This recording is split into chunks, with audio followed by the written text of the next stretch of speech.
Coach, if you'd start off talking a little bit about, an 8-win season last year and atoning for the Chattanooga Central loss with a big win in the playoffs, and I don't know just how much fun gratifying last year was for you.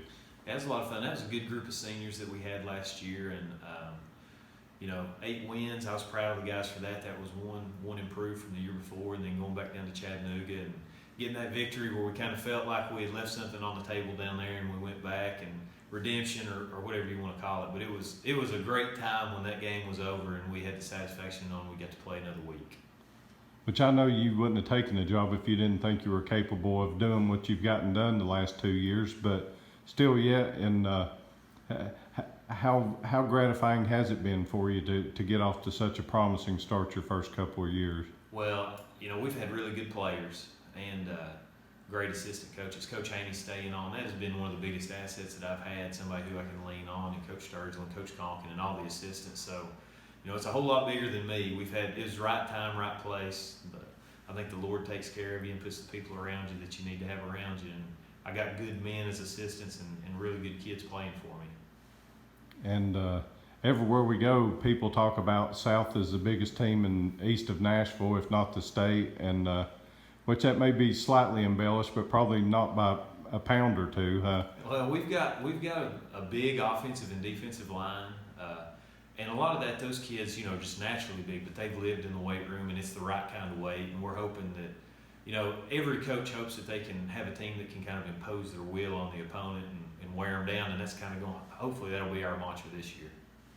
And when you think of South, you think of Ralph Nelson, Sam Haney, and Jeremy Osborne too. But you think of the trenches, and Necessary is going to put his own mark in that tradition, isn't he? Yeah, he was an all-state player last year, co-offensive lineman of the year with a great tackle from Greenville and Everhart. You talk about those. Those are the guys I watched growing up, and that was what you thought of: big, hard-nosed offensive linemen and running the football. And we got away from that a little bit the past couple of years, but hopefully we got the line. We can get back in there and start doing those things again.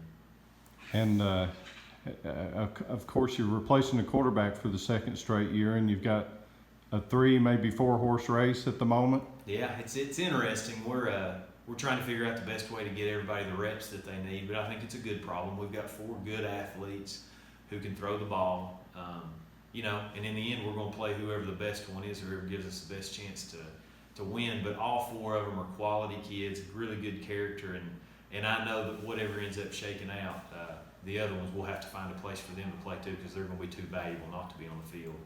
And you had a lot of good returning skill players with Julian. Some of your returning skill players you look for to have all conference type seasons. Yeah, Julian Reed, he's been a great player for us since he was a sophomore. He'll be back in the backfield. We're going to be young at receiver. Brody Ratliff played a lot as a freshman last year, but he'll be back on the field out there at receiver. Lance Pollock got some good minutes last year for us. And then we're really, really deep at running back. Eli Jennings, Jackson McGee, Damian McClain, got Julian back there. So we're looking at maybe 5 or 6 kids that we can rotate through and hopefully keep us fresh in the backfield. I guess quarterback would be the obvious answer here. What would be the next thing as far as the biggest question here in all of mid-June in your mind is the X factor for this roster? Probably, yeah.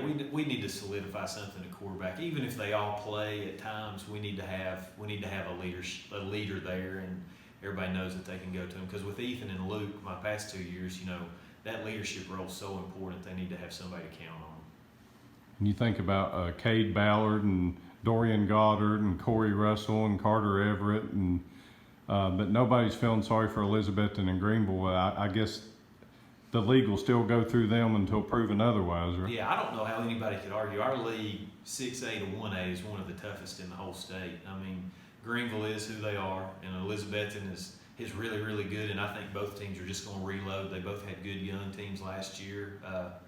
It's a class conference, and we want our guys to start stepping up to the plate and getting our names mentioned around, and start fighting for some respect. Okay, we appreciate it, Coach. Thank you.